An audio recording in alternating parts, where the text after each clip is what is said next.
All right, Ode to Joy. Let's learn to play it. This piece is 16 bars long, which means it's the longest piece we've learned yet. But we have one thing going for us, and that is that Beethoven wrote a melody that can very easily be remembered because it has some repetition to it. In fact, the first 3 bars are the same as bars 5, 6, and 7, which are also the same as bars 13 through 15. So if we learn the first 3 bars, we've got 6 other bars learned already. So let's take a look at those first 3 bars. We start on that note E, the very first note we learned, and we go up to G and back down to C, and we're just going up the scale and down the scale and back up. Sounds like this.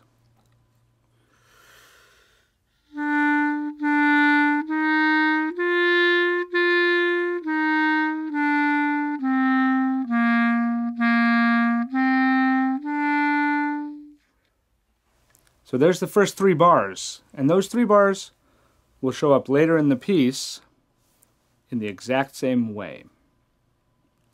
Let's add the 4th bar onto that.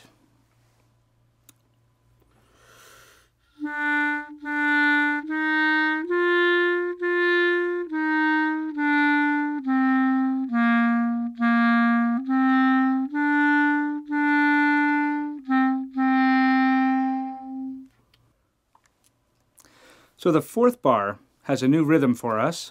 It's got the dotted quarter note and the 8th note. So just be careful of that rhythm.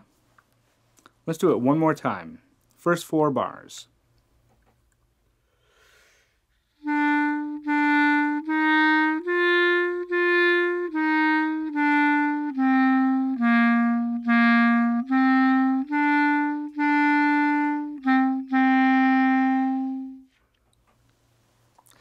Now the next 4 bars start out very similarly.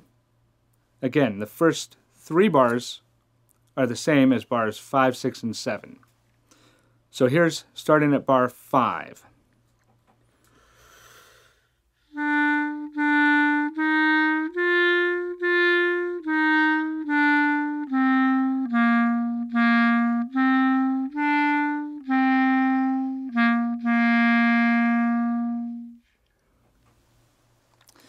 So again, very repetitive, and that's one of the reasons this tune is so famous. That repetition helps make it so memorable. So let's put the first 8 bars together now.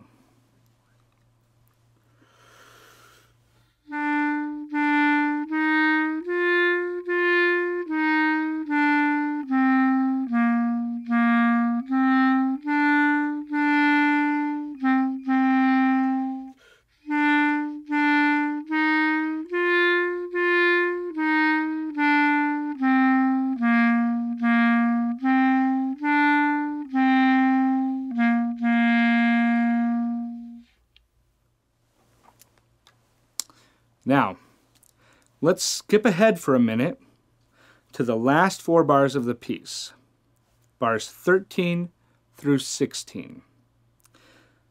This starts off the same way we've just been starting the beginning.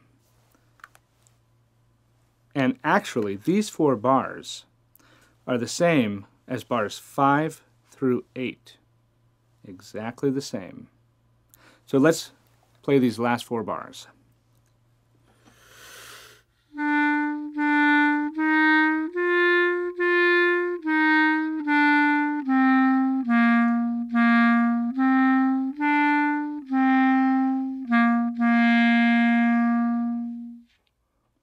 Again, make note of that rhythm in the last bar, and careful that the dotted quarter 8th rhythm is very exact.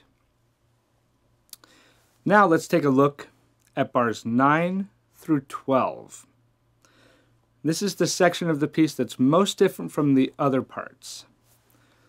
And it's the first time we're going to have to skip a note in our scale. All the rest of these notes are either going up or down the scale one note at a time. In bar 9, we have to skip a note. So just watch out when it goes from the third note to the fourth note in bar 9. The E to C. 2 fingers at a time this time. Bar 9.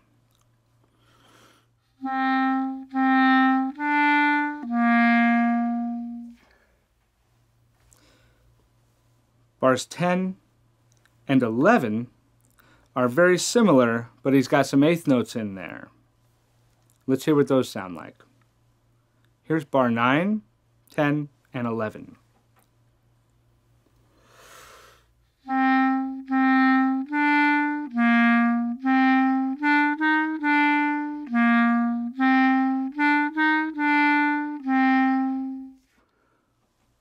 And finally, bar 12, which has a little bit of a new note for us, the low G. And the way we finger this, if you go back to that C and add the next 3 fingers and close all of these ring keys.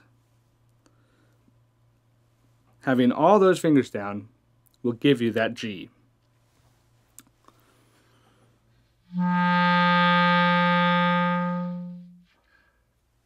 So bar 12 becomes this.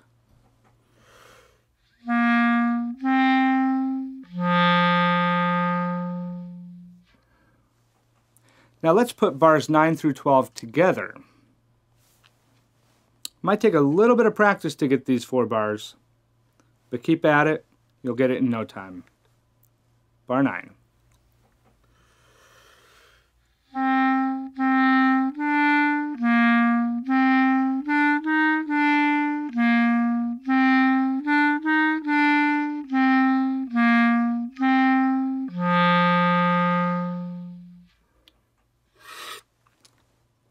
Once you've learned all those sections by themselves, it should be much easier to put them together as a whole piece.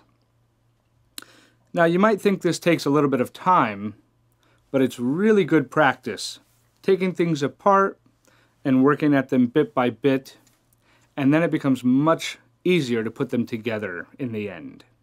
So, let's put the whole piece together. This is the Ode to Joy, all 16 bars of it.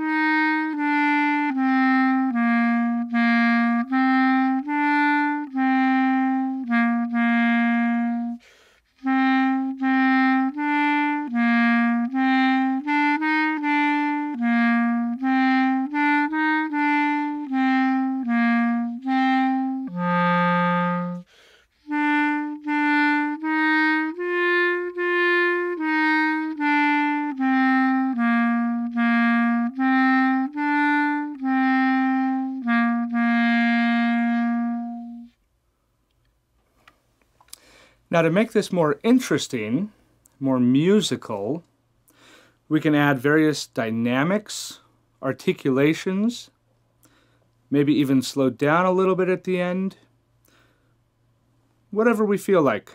So I'm going to play it with some different dynamic variations, some different articulations, maybe some slurs, probably mostly legato.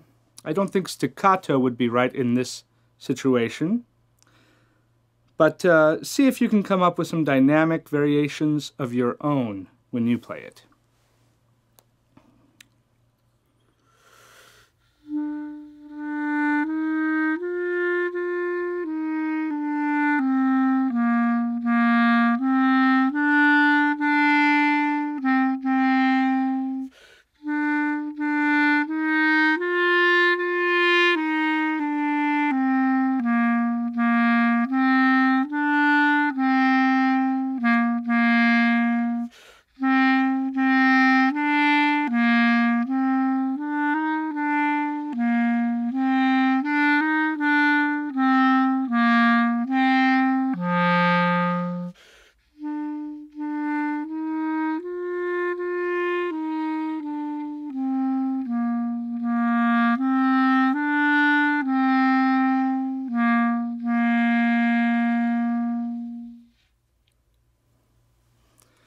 So that is Beethoven's Ode to Joy.